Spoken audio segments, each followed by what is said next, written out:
Alhamdulillah ya, kita akan mulai ya.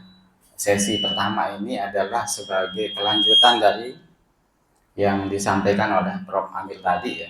Bagaimana untuk membangun spirit sebenarnya, kenapa kita harus belajar Al-Quran, kenapa harus belajar memahami Al-Quran, kenapa harus kemudian kita memperjuangkan Al-Quran gitu ya. Oke, ini sebenarnya metode QSL ini dia memiliki basis teoritik yang ilmiah ya. Artinya kita membangun ini dia dasarnya adalah teori ya. Nah, saya akan bicara ya untuk mungkin mudah-mudahan agak akademis ya, tetapi mudah-mudahan juga tidak akan berat ya. Tapi nanti pada ujungnya praktisnya sebenarnya dia akan menjadi lebih gampang. Tapi mungkin untuk sesi ini saya akan bicara agak teknis, akademis karena akan banyak bicara tentang teori. Oke, kita mulai dengan melakukan refleksi ya, bahwa kalau kita renungkan bersama ya, sebenarnya ada dua yang selama ini cara orang melihat Al-Quran. Ada dua cara kita umumnya melihat Al-Quran. Yang pertama itu Al-Quran dilihat sebagai objek tekstual.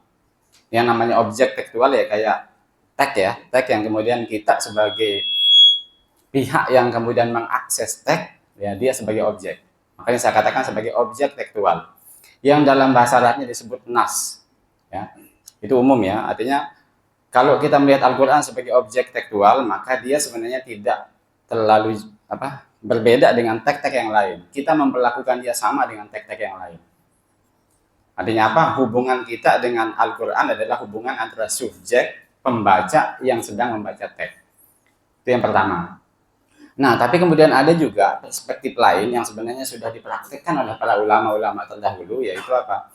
Melihat Al-Quran itu sebagai kalam, sebagai komunikasi. Ya. Dua hal yang berbeda ya. Kenapa? Kalau melihat Al-Quran sebagai komunikasi, maka relasi yang terbangun antara kita dengan Al-Quran sebenarnya adalah relasi yang berbeda ketika kita berhubungan atau melihat Al-Quran sebagai teks. Tadi kalau sebagai teks, kita sebagai pembaca, Al-Quran sebagai objek tekstual. Sedangkan kalau kita lihat Al-Quran sebagai komunikasi, maka sebagai komunikasi konsekuensinya kita sedang membangun hubungan dengan pemilik komunikasi sebenarnya. Artinya kita sedang berhubungan dengan yang berbicara atau pembicara. Kita sebagai pendengar atau sebaliknya kita pendengar yang sedang berhubungan dengan lawan bicara. Nah, teksnya tadi, bahasanya tadi itu adalah sebagai medium ya, medium yang digunakan oleh pembicara dengan lawan bicara. Oke. Kita mulai dari definisi Al-Quran. Yang ini kalau kita baca ya, buku-buku ulumul Quran banyak sekali, tapi saya ringkas seperti ini ya. Ada yang definisi yang panjang ya tentang Al-Quran, tetapi kita bisa mulai dari yang ini. Definisi Al-Quranul Karim huwa kalamullah ila kafatin nas al-munazzal ala Nabi Muhammadin sallallahu alaihi wasallam al-muta'abbad bitilawatihi al-manqulu bitawaturi min awali suratil Fatihah ila akhir suratin Nas. Ini yang umum ya. Yang umum definisi para ulama ketika mendefinisikan Al-Quran. Al-Quran adalah kalam Allah atau firman Allah kepada semua manusia yang diturunkan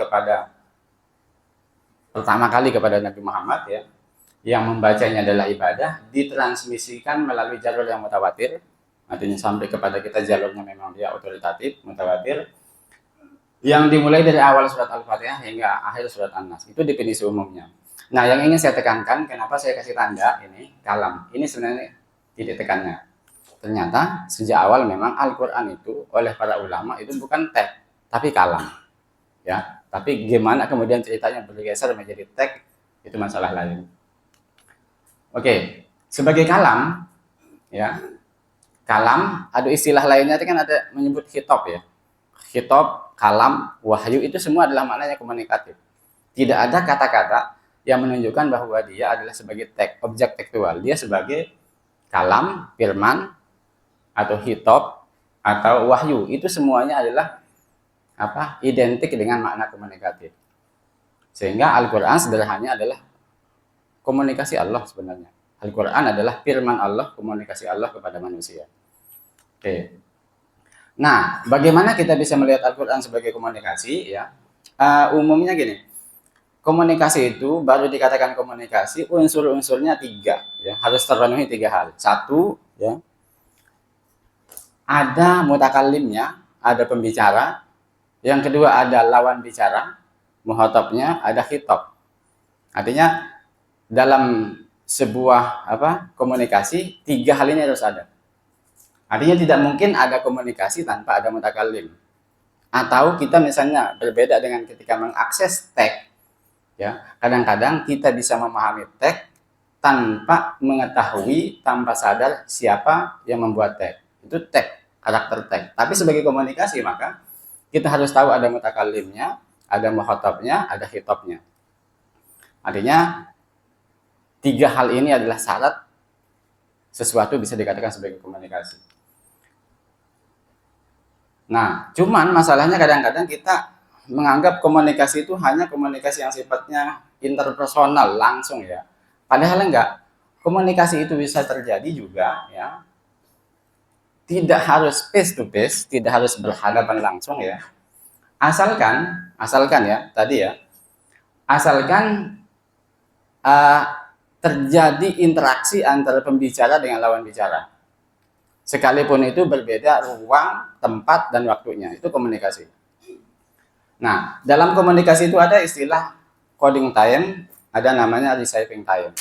Coding time itu adalah waktu ketika komunikasi itu dibuat. Sedangkan kalau receiving time itu adalah waktu ketika pesan itu nyampe. Nah, yang namanya komunikasi ya, bisa terjadi komunikasi sekalipun berbeda tempatnya, coding time-nya, atau ruangnya, atau waktunya berbeda. Sekarang misalnya dibuat komunikasi, kemudian nyampe-nya besok juga komunikasi namanya. Contoh sederhana kan kalau HP, WA ya. Kalau kita ketik WA sekarang, berarti coding time-nya adalah ketika kita ngetik. Kemudian set kita kirim, ya, nyampe kepada lawan bicara kita. Ketika lawan bicara kita mengakses dia, maka di saat itulah terjadi namanya komunikasi antara saya dengan dia, sekalipun berbeda tempat dan waktunya.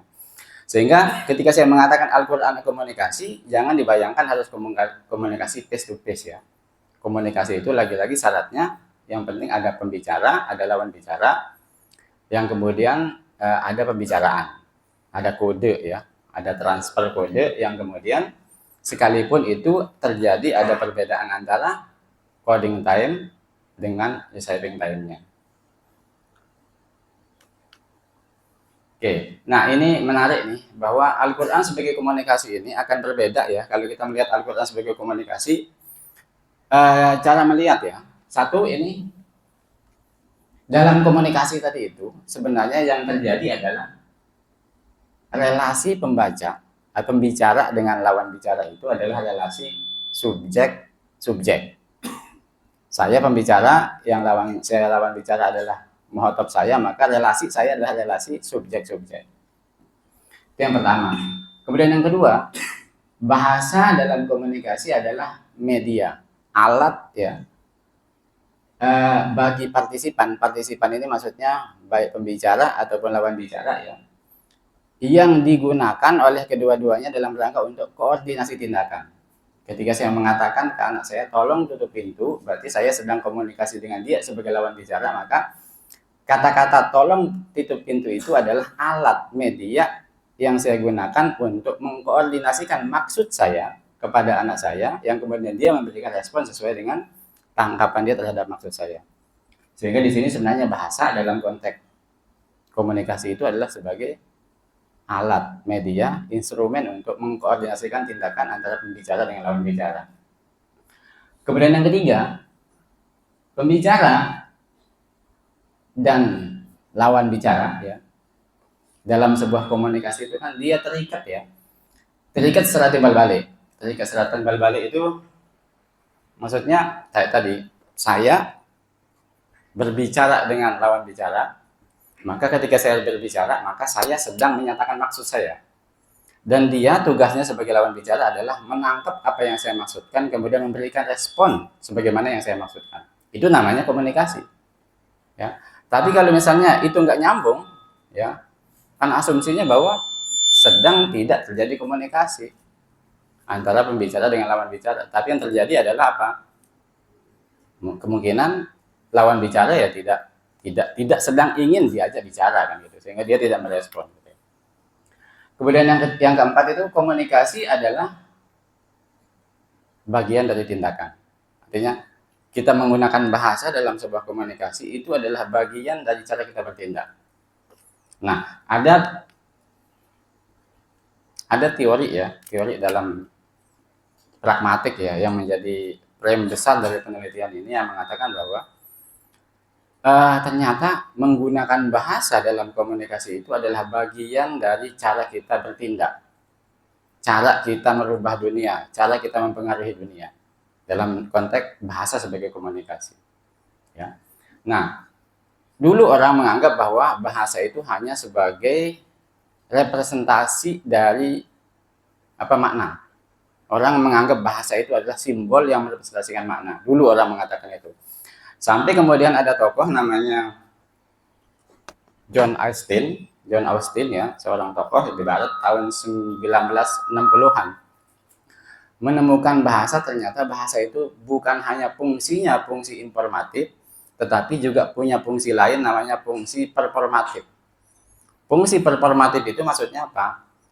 Bahasa bukan digunakan untuk menyampaikan informasi, tapi untuk melakukan sesuatu. Kalau misalnya kayak tadi, saya mengatakan sekarang hujan, berarti saya sedang menggunakan bahasa sebagai medium untuk menyampaikan informasi tentang fakta. Itu namanya fungsi informatif. Tapi kemudian yang menarik di temuannya John Austin ini adalah bahwa, ternyata bahasa itu juga bisa digunakan untuk melakukan sesuatu, bukan menyampaikan informasi. Ya, kalau tadi saya mengatakan tolong tutup pintu, maka di sini saya sedang tidak menginformasikan apa-apa, tapi saya sedang menggunakan bahasa untuk merubah realitas, melakukan sesuatu, yaitu menutup pintu dengan menggunakan perintah kepada orang lain. Nah, dari fakta ini kemudian Austin mengatakan, ternyata fungsi performatif bahasa ini berbeda dengan fungsi informatif yang umumnya diyakini oleh semua orang. Nah, sehingga poin yang keempat ini adalah mengatakan bahwa komunikasi atau menggunakan bahasa dalam komunikasi adalah bagian dari cara seseorang untuk melakukan sesuatu. Ya. Nah, yang keempat ini. Coba kita bandingkan sekarang dengan bagaimana kalau kita melihat Al-Quran sebagai objek. Akan beda. Kalau kita yang tadi, kita melihat Al-Quran atau memperlakukan Al-Quran sebagai komunikasi, ini konsekuensinya. Satu, kita sedang membangun hubungan dengan pembicara. Kita sebagai pendengar. Artinya, ketika membaca Al-Quran, mendengar Al-Quran, kita sedang memposisikan diri sebagai pihak kedua yang sedang diajak bicara. Yang kedua, ini karena bahasa tadi adalah firman tadi, kalam itu adalah tindakan Tuhan, maka Tuhan sedang menyatakan maksudnya kepada kita, dan tugas kita sebagai pembicara adalah merespon apa yang dimaksudkan oleh Tuhan. Kan itu kalau sebagai komunikasi. Yang tadi, yang ketiga, tugas kita adalah bukan hanya memahami apa yang diinginkan Tuhan, tetapi juga adalah memberikan respon sebagaimana yang dia maksudkan. Kalau saya mengatakan tolong tutup pintu ke anak saya, maka pada saat yang sama, saya sebagai pembicara ingin mendapatkan respon dari anak saya, yaitu melakukan apa yang saya inginkan. Kalau misalnya dia nggak melakukan itu, dua kemungkinan. Dia nggak ngerti bahasa, atau dia sedang tidak mau berkomunikasi dengan saya. Itu kan artinya. Nah, kalau kita membaca Al-Quran, menyederhanakannya hanya sebagai informasi saja, atau mengabaikannya saja, berarti kita sedang tidak terlibat dalam komunikasi dengan pembicaranya, kan itu artinya. Yang keempat ini, tadi, kita akan memberikan apresiasi, penghargaan yang lebih ketika melihat Al-Quran sebagai komunikasi. Kenapa? Ternyata Tuhan bertindak, bukan hanya lewat tindakan langsung, tapi juga lewat firman-Nya. Firman-firman-Nya dalam rangka untuk melakukan sesuatu. Nah, ini cara kita melihat Al-Quran sebagai komunikasi. Kalau kita bandingkan dengan tadi cara kalau melihat Al-Quran sebagai objek tekstual, nas. Relasi pembaca, kita sebagai pembaca nih, atau penaksir dengan objek. Artinya apa? Kita sebagai subjek, Al-Quran itu objek artinya. Dan Lagi-lagi kalau kita membaca Al-Quran, boleh, bisa, kalau pendekatannya seperti ini, tanpa menyadari bahwa Tuhan yang sedang berbicara. Ya. Kan sama aja dengan ketika kita membaca yang lain nantinya. Dalam rangka untuk understanding, hanya memahami saja katanya, bukan dalam rangka membangun hubungan. Yang kedua, Al-Quran itu kita perlakukan sebagai sistem tanda yang otonom. Sistem tanda itu apa? Ada simbol huruf kata yang kemudian dirangkai, ya, yang kemudian dia bisa dikaji menjadi kajian sesuai dengan sub atau unit-unit linguistiknya. Artinya apa? Kan gini, belajar bahasa itu kadang-kadang kita bisa belajar bahasa sebagai fenomena bahasa, bukan sebagai komunikasi loh. Artinya bahasa kita lihat hurufnya, misalnya morfologinya, dari apa, fonologinya, hurufnya, bagaimana huruf dirangkai, kemudian bagaimana sorabnya, ya, sinteknya, kemudian bagaimana struktur antar kata dengan yang lain, itu adalah bagian dari kajian bahasa pada level objek. Artinya kita melihat fenomena bahasa sebagai objek dengan melepaskan dia, apakah dia sebagai komunikasi apa tidak. Nah, kemudian yang ketiga, konsekuensinya kita sebagai penafsir, sebagai pembaca, memiliki kendali penuh terhadap teks. Dan ini berisiko loh. Kenapa? Karena kalau hermeneutika, salah satu yang berkembang di tradisi studi Islam itu adalah apa? Ada yang mengatakan bahwa teks sudah mati. Ya kan? Artinya apa? Tugas pembaca adalah menafsirkan sesuai dengan yang dia pahami, yang dia mau, yang dia butuhkan. Artinya apa? Ini sebenarnya secara nggak langsung berisiko menyebabkan kita terjebak melakukan namanya otoritarianisme, ya, pemaksaan, ya, teks, objek tekstual sesuai dengan apa yang kita inginkan. Kalau komunikasi tadi kan berbeda, kita terikat sama lawan bicara sehingga kita tidak bebas menafsirkan apa pernyataan pembicara. Kenapa? Karena pembicara punya maksud dan tugas kita adalah menangkap maksudnya, nggak bisa bebas. Ada ikatan yang kemudian mengikat kita secara normatif sehingga kita harus membangun atau menafsirkan atau memberikan respon sesuai dengan keinginan pembicara. Nah, yang keempat ini ya, bahwa kalau kita lihat Al-Quran sebagai objek tekstual, maka kita berhubungan atau mengkaji Al-Quran dalam rangka hanya pemahaman saja. Memahami apa maknanya kan itu, understanding. Beda dengan tadi kalau kita melihat Al-Quran sebagai komunikasi, kita dalam rangka menangkap maksud, kemudian memberikan respon lanjutan terhadap apa yang diinginkan oleh Tuhan. Itu kan beda. Kelihatan bedanya ya. Kalau yang pertama tadi itu adalah dalam rangka untuk tindakan, ya, memberikan respon langsung, minimal komitmen, niat dalam hati. Tapi kalau yang ini dalam rangka understanding, pemahaman saja. Sehingga dia sifatnya kognitif. Kalau bahasa kita, yang kedua ini, melihat Al-Quran sebagai teks itu, hasilnya adalah pengetahuan kognitif, pemahaman saja. Nah ini, kalau komunikasi kan ada pembicara, ada lawan bicara, ada pembicaraan. Mutakallim, mukhatab, sama khitab. Kalau Al-Quran kita tempatkan sebagai murni objek tekstual, maka komponennya adalah pembaca, teks, kemudian tafsir. Artinya apapun yang kita dapatkan dari membaca Al-Quran sebagai teks, produknya adalah penafsiran kita terhadap makna. Tafsir ya, bukan tindakan maksudnya. Oke, nah kemudian ini frame ini sebenarnya diambil dari frame ilmu yang disebut sebagai ilmu pragmatik. Nah, pragmatik ini adalah sub dari kajian bahasa sebenarnya. Kalau kita lihat bahasa ya, fenomena bahasa, kalau kita belajar bahasa paling kecil, kita belajar huruf, itu namanya fonologi. Ketika huruf ini digabung-gabung, ya, kemudian menghasilkan kata, ya, kata ini kemudian ada perubahan, maka kita bicara pada level morfologi. Fonologi, morfologi kata dengan perubahannya. Ketika kata digabung menjadi kalimat, maka dia menjadi sinteks. ada aturan main, mana subjek, mana objek. Maka kita mengkaji bahasa pada level sinteks. Nah, umum orang mengkaji bahasa pada 3 level tadi itu, fonologi, morfologi, atau sinteks. Yang umum, ini yang dianggap sebagai linguistik sebenarnya. Nah, pragmatik itu di mana? Pragmatik itu di atasnya itu. Pragmatik adalah melihat bahasa sebagai komunikasi. Bagaimana bahasa tadi digunakan dalam komunikasi yang melibatkan pembicara tertentu kepada audiens tertentu dalam konteks tertentu. Sehingga pragmatik adalah studi tentang bahasa yang digunakan sebagai komunikasi.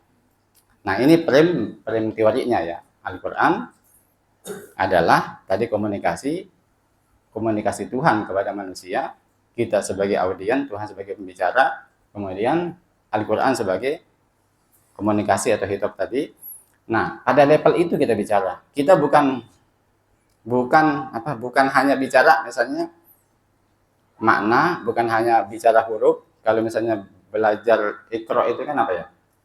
Kita kan merangkai kalimat, kapan dia idgham, kapan dia izhar, kemudian macam-macam lah. Itu sebenarnya kita bicara pada level fonologi. Nah, itu yang pragmatik ya. Pragmatik itu adalah disiplin yang lebih tinggi di atasnya sinteks, di atasnya struktur tadi itu. Kita bicara tentang pragmatik adalah sebagai kajian dalam bahasa yang melihat bahasa sebagai komunikasi dalam konteks tertentu yang dilakukan oleh pembicara tertentu kepada audiens tertentu, lagi-lagi dengan maksud tertentu. Oke. Tetapi ya, sekalipun kita paham teori tentang pragmatik sebagai komunikasi, seringkali kemudian dalam penggunaannya seringkali cara menggunakan yang salah. Artinya dia bergeser menjadi analisis tekstual juga ujung-ujungnya. Kenapa? Karena menggunakan pragmatik untuk mengkaji Al-Quran atau sebagai perspektif dalam mengkaji Al-Quran itu diharuskan menggunakan perspektif, namanya perspektif orang kedua, second person perspektif. Perspektif orang kedua ini berbeda dengan perspektif orang ketiga. Kalau orang ketiga kan pengamat ya. Kenapa? Dalam komunikasi tidak bisa kita memposisikan diri sebagai pengamat, artinya keluar dari medan komunikasi. Ketika kita berbicara dengan orang lain atau terlibat pembicaraan dengan orang lain, maka minimal kita menjadi orang kedua yang terlibat dalam komunikasi tadi itu, bukan sebagai orang ketiga yang berada di luar medan komunikasi. Nah, sehingga pragmatik tadi itu ya, sekali lagi, baru dia operatif, baru dia beroperasi ya, sebagaimana seharusnya dalam mengkaji Al-Quran ketika dibarengi dengan perspektif orang kedua atau second person perspektif. Kalau enggak, resikonya tadi itu ya, kita akan masuk pada kajian tekstual. Contoh sederhananya gini, misalnya gini, kalau saya berbicara kepada mahasiswa saya misalnya kan, saya mengatakan kalian harus masuk on time, tepat waktu. Saya ngomong ke mahasiswa saya banyak misalnya. Saya sebagai pembicara, mahasiswa sebagai lawan bicara, orang kedua. Ketika misalnya ada satpam atau cleaning service lewat di luar, mendengar apa yang saya katakan, dia orang ketiga. Ya kan? Nah, saya dan mahasiswa saya terlibat dalam medan komunikasi sebagai orang pertama dan orang kedua. Satpam yang tadi lewat itu adalah dia mendengar apa yang saya katakan, tetapi dia posisinya sebagai orang luar. Apa bedanya orang kedua dengan orang ketiga? Kalau orang kedua tadi itu dia terikat dengan apapun yang saya katakan. Tapi kalau orang ketiga, orang luar itu nggak ada kewajiban untuk terikat dengan apa yang saya katakan. Ketika saya mengatakan kalian harus masuk on time, tepat waktu, mengikat bagi saya dan mahasiswa saya. Bagi satpam, paling-paling responnya apa? Oh, dia sedang meminta mahasiswanya masuk on time, tapi dia nggak ada kewajiban untuk melakukan apa yang saya katakan. Kenapa? Karena dia sebagai orang ketiga.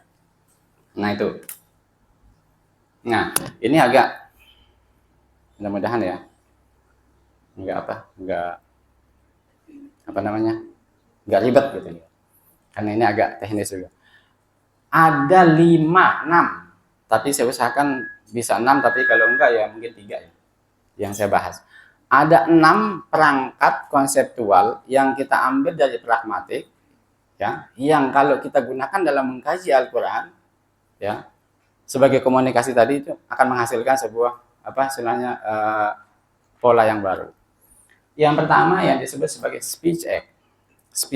Speech act ini kalau bahasa Arabnya af'alul kalam. Dan ini teori yang dikembangkan oleh para ulama muslim juga sebenarnya. Ya, ahli-ahli balaghah mengembangkan ini. Speech act itu adalah satu teori yang mengatakan bahwa bahasa adalah bagian dari tindakan. Ya. Berbicara itu adalah tindakan yang saya sebutkan tadi. Ya, speech act namanya. Kemudian yang kedua nanti ada konsep tentang design audience. Yang tadi audience dalam sebuah komunikasi maka ada audience, yang audience itu jenisnya beda-beda. Yang ketiga ada namanya deixis. Deixis itu isyariyat, ya, penggunaan kata-kata yang terkait dengan waktu, ruang, dan orang. Kata tunjuk ya nanti. Kemudian yang keempat ada namanya referen. Referen itu nanti ada juga acuan makna ketika kita menggunakan kalimat. Kemudian yang ketiga inferensi ya. Inferensi itu proses tadi itu bagaimana lawan bicara membuat penalaran untuk menangkap maksud saya, kemudian memberikan respon. Yang ketiga namanya presuposisi atau al-iftirat. Oke. Ini teorinya ya. Speech act itu melihat bahasa sebagai tindakan. Artinya apa? Bahwa siapapun yang sedang menggunakan bahasa, maka dia sebenarnya sedang melakukan 3 tindakan sekaligus. Tadi kan bahasa sebagai tindakan. Berarti kalau saya berbicara atau kita menggunakan bahasa untuk berbicara, kita sedang melakukan tindakan. Tindakan itu 3. Satu yang disebut sebagai tindakan lokusi. Nih, locutionary act. Ya, tindakan lokusi. Tindakan lokusi itu adalah menggunakan bahasa, ya, menggunakan bahasa, ya, dengan acuan makna tertentu. Artinya lokusi itu adalah kita dengan sengaja menggunakan simbol bahasa tertentu yang mengacu kepada makna tertentu. Itu tindakan sebenarnya. Kalau saya mengatakan misalnya ayo makan, tindakan pertama yang saya lakukan adalah membuat rangkaian bunyi dengan mengambil ya huruf-huruf atau bahasa Indonesia untuk menyatakan maksud saya. Itu adalah namanya tindakan lokusi. Ini pembicara melakukan tindakan atau dengan sengaja ya memproduksi kata dengan mengacu pada sistem bahasa tertentu dengan acuan makna tertentu. Itu lokusi. Yang kedua disebut sebagai illocutionary act. Yang pertama lokusi, yang kedua ilokusi. Ilokusi itu apa? Pada saat yang sama ketika saya menggunakan bahasa, saya bukan hanya membuat kata yang mengandung acuan makna tertentu, tapi pada saat yang sama saya juga sedang menyatakan maksud saya. Ya, sehingga kata kuncinya kalau yang ini ya, kata kuncinya adalah makna, kalau yang ini adalah maksud. Makna dengan maksud itu berbeda. Makna itu adalah makna yang diacu oleh sebuah kata ya, yang kita bisa cari di kamus maknanya apa. Kuda, kata-kata kuda kalau buka kamus artinya apa? Itu namanya makna. Tapi kalau maksud itu nggak bisa dicari di kamus. Kenapa? Karena itu adalah ditentukan oleh pembicara. Itu namanya illocutionary act. Ya. Sehingga kasusnya adalah bisa jadi lokusinya sama dengan illokusinya, bisa jadi juga lokusinya tidak sama dengan illokusi, bisa juga berbeda dengan illokusi. Contoh sederhana gini, sering saya contohkan. Dulu pas saya kecil, saya nakal, kemudian naik ke pohon. Bapak itu khawatir saya jatuh. Nah, ketika bapak ngelihat saya naik ke pohon, dia bilang turun nggak?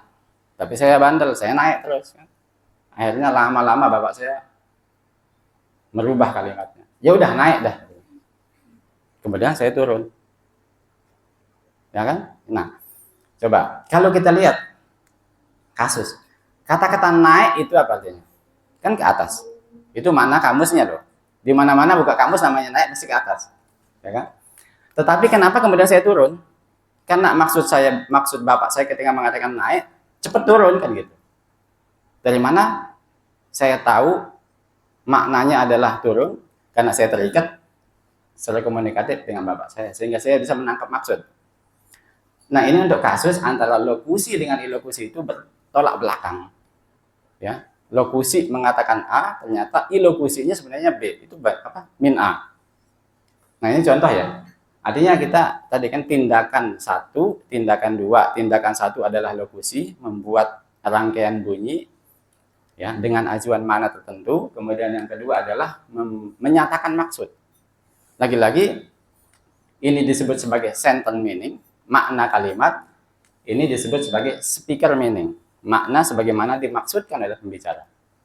Nah, kemudian yang ketiga yang disebut sebagai perlocutionary act. Perlocutionary act itu adalah pembicara ketika menggunakan bahasa kepada lawan bicara tertentu dalam komunikasi, pada saat yang sama dia juga sedang ingin mempengaruhi lawan bicaranya, memberikan efek tertentu. Ya. Nah, ini disebut sebagai intended response.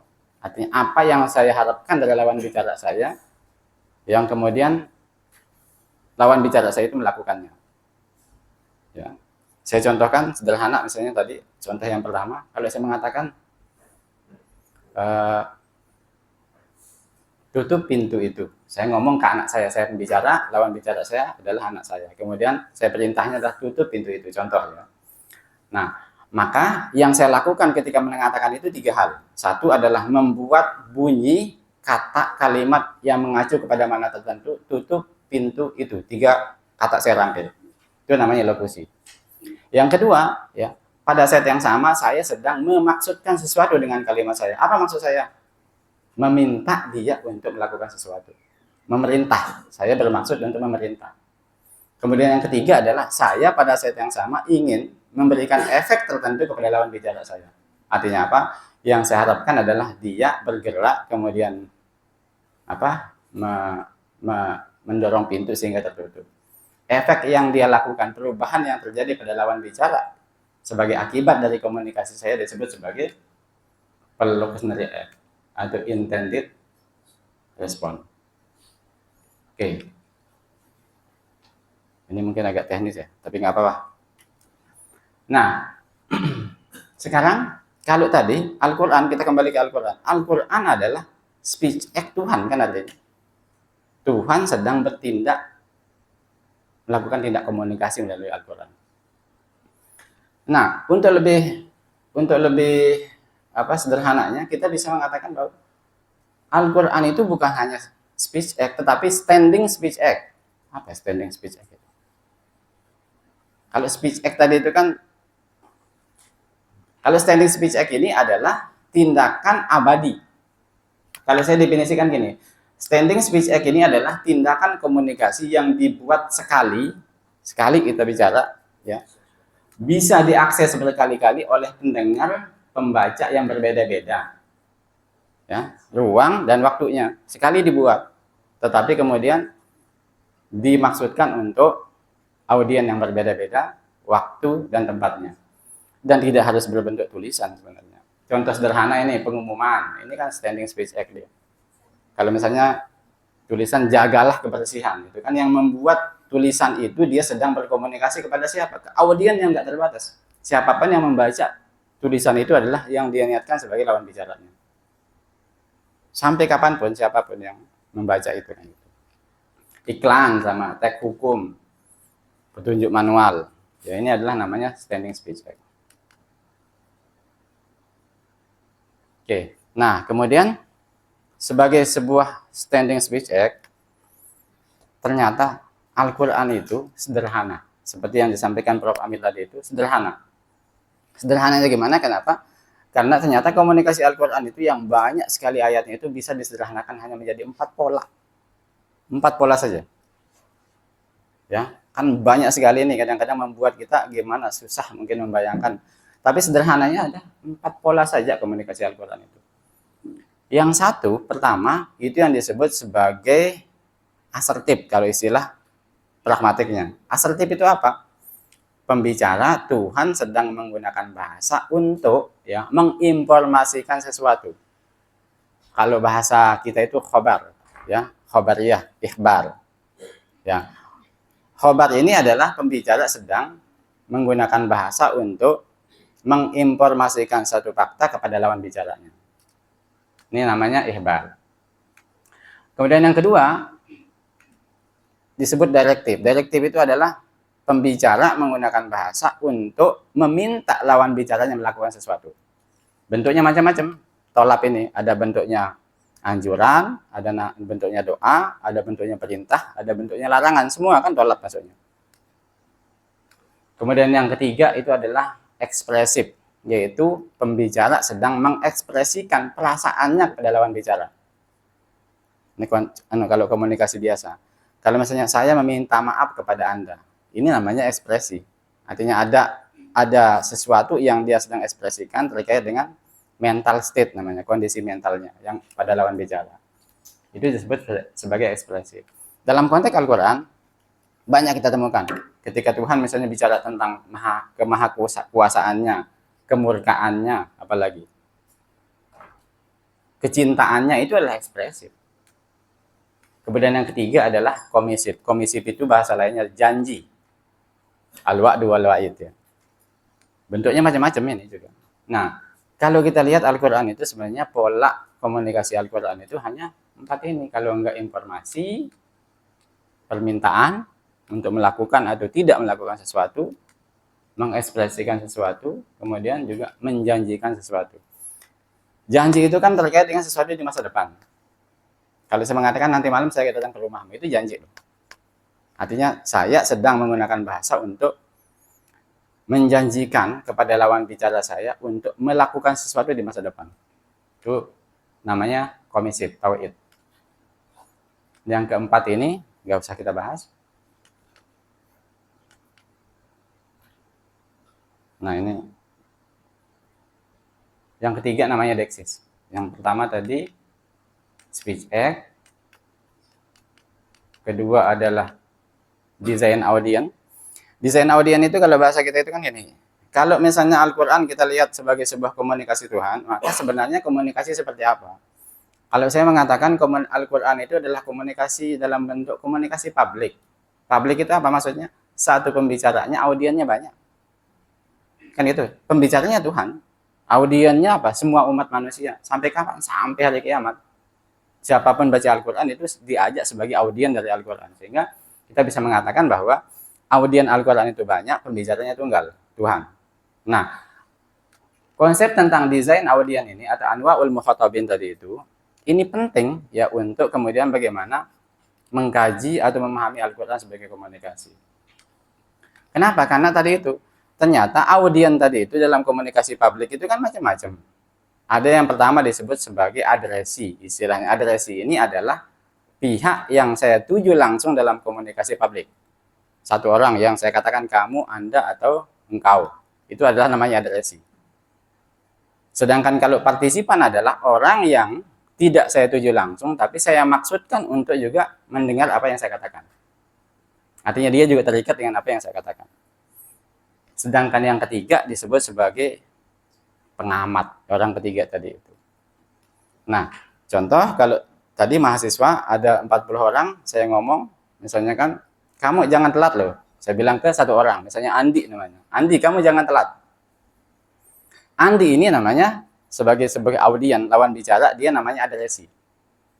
Mukhatab mubashir, yang saya hitop langsung. Nah, di samping Andi ini kan banyak orang, banyak mahasiswa yang lain. Itu namanya adalah mukhatab ghairu mubashir, atau disebut sebagai partisipan. Sekalipun saya nggak menghitop mereka secara langsung, tapi saya juga memaksudkan yang lain juga mendengar apa yang saya katakan, dan itu peringatan untuk yang lain. Namanya sebagai disebut sebagai partisipan tadi itu. Ini partisipan adresi ya. Nah, kemudian kayak tadi ada tukang satpam misalnya yang lewat mendengar apa yang saya katakan, itu namanya orang luar, orang ketiga, observer, ya, muraqib ya, sebagai pengawas saja dia. Nah, kenapa ini penting? Karena dalam mengakses Al-Quran kita tidak boleh menempatkan diri sebagai orang ketiga, kan gitu. Kenapa? Karena memang Tuhan memaksudkan kita untuk sebagai lawan bicara. Kalau dengan sengaja kita misalnya menempatkan diri keluar dari medan komunikasi menjadi orang ketiga, itu apa namanya? Nggak tahu apa membahasakannya. Tapi dalam simulasi komunikasi biasa saja misalnya, kalau orang yang kita sedang ajak bicara dengan sengaja menempatkan diri sebagai orang ketiga atau nggak mau diajak bicara, itu kan pelanggaran etik ya. Dalam komunikasi biasa, apalagi ini Al-Quran. Kita nyaman menempatkan diri sebagai orang ketiga, mengamati saja. Nah, sehingga penting ini konsep tentang desain audiens tadi. Nah, yang ketiga, cepat aja, ini namanya Deksis.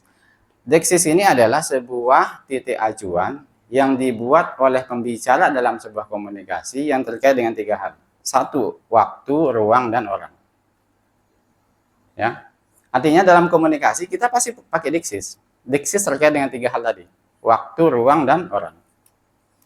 Ya. Kalau saya mengatakan tadi itu, tolong tutup pintu. Bahasanya kan tolong tutup pintu. Maka pada saat yang sama saya sedang menggunakan Deksis. Deksisnya apa? Deksis orang. Orangnya itu apa? Saya. Kemudian kamu, kan gitu. Kalau saya mengatakan tolong tutup pintu itu nggak ada kata-kata saya, tidak ada kata-kata kamu. Tapi saya sedang menggunakan Deksis yang tidak saya sebut. Ya. Bunyinya apa? Saya meminta kamu, kan gitu. Saya dan kamu itu namanya Deksis orang. Kemudian pada saat yang sama ketika saya mengatakan tolong tutup pintu, maka saya sedang menunjuk sesuatu sebenarnya. Pintu yang mana? Pasti lawan bicara saya tahu pintu yang saya maksudkan. Itu ruangnya, namanya Deksis ruang. Berarti itu, kata-kata itu, ini, atau yang di sana itu adalah Deksis ruang. Pada saat yang sama, yang ketiga kita juga sedang menggunakan Deksis waktu sebagai pembicara. Yaitu apa? Kata-kata sekarang, besok, nanti. Kalau saya mengatakan tolong tutup pintu, maka di sana eksplisit, implisit apa eksplisit? Implisit. Di sana ada 3 Deksis. Deksis orang, saya dan kamu, Deksis ruang, itu atau ini, kemudian Deksis waktu sekarang. Nggak mungkin kemudian dia memahaminya besok, kan kurang ajar kalau memahami besok. Berarti dia nggak paham Deksis dong. Pernah nggak saya mengatakan sekarang? Nggak pernah. Tapi dia paham langsung. Oke ya, itu Deksis. Nanti kita coba terapkan, coba contoh di pembacaan Al-Quran. Ini contoh yang tadi. Nah, kemudian yang ketiga, yang keempat ya, ada namanya referen. Referen itu adalah, kan gini, kalau saya menggunakan bahasa, maka bahasa itu adalah merujuk kepada makna tertentu. Ada referen, acuannya. Ya, kalau saya mengatakan gelas, maka gelas itu merujuk kemana? Kan itu. Apakah yang mana? Gelas itu kan ada acuannya. Oke, tapi dalam konteks komunikasi, ternyata ya, referen itu polanya kayak gini. S itu speaker, pembicara. Berbicara kepada H itu hearer, lawan bicara. Saya bicara kepada si B. S bicara kepada H. Tentang apa? Karena ada yang saya bicarakan ini. Tentang sesuatu yang referennya itu merujuk ke saya. Kan dalam komunikasi biasa itu. Bapak ingin kamu Bapak ingin kamu rajin. Kata-kata Bapak itu merujuk kemana? Kan bukan orang lain, merujuk ke saya. Itu yang pertama. S bicara kepada H tentang sesuatu, ini objek. Yang sesuatu sama dengan saya. Di Al-Quran seperti itu polanya. Yang kedua, S bicara kepada H tentang sesuatu, yang sesuatu itu sama dengan lawan bicara. Yang ketiga, S berbicara kepada H tentang sesuatu yang tidak sama dengan S dan tidak sama dengan H. Artinya bicara tentang sesuatu yang lain. Nah, kenapa ini penting? Karena dalam Al-Quran seringkali kita terjebak dengan penggunaan kata-kata yang sepertinya kita kebingungan kemana referennya. Ya. Contoh, Alhamdulillahirabbil alamin. Segala puji bagi Allah, Tuhan alam semesta. Tuhan bicara kepada siapa? Ke kita. Dia mengatakan dirinya apa? Menyebut dirinya apa? Allah kan? Segala puji bagi Allah, ini siapa? Dia yang berbicara. Berarti masuk rumus yang pertama. Sehingga dia sedang mengatakan apa sebenarnya? Segala puji hanya bagiku. Aku ini Allah. Aku maha pengasih, maha penyayang. Kan itu artinya. Tapi kalau kita nggak menyadari ini, kadang-kadang Allah itu seperti yang jauh, yang dibicarakan. Padahal dia yang sedang berbicara kok. Sedang mengekspresikan dirinya dengan mengatakan dirinya Allah. Nah, yang ini sama. Yang kedua ini, Tuhan bicara kepada kita. Ya, yang sebenarnya bicara tentang kita. Tapi karena kita nggak menyadari, ya, kadang-kadang orang lain aja yang kena. Ya, artinya yang orang lain yang kena. Kita tidak menyadari bahwa sebenarnya Tuhan sedang bicara tentang sesuatu yang merujuk kepada kita sebagai lawan bicara. Nah, yang ini banyak juga ini kaitannya dengan sebenarnya hukum-hukum alam. Ya mungkin di luar apa frame yang ini. Oke. Ini yang presuposisi. Oke. Nah, saya merasa ini agak berat ya. Berat apa? Saya merasa kurang sistematis. Tapi silahkan mungkin diskusi untuk memperjelas lah gitu. Oke.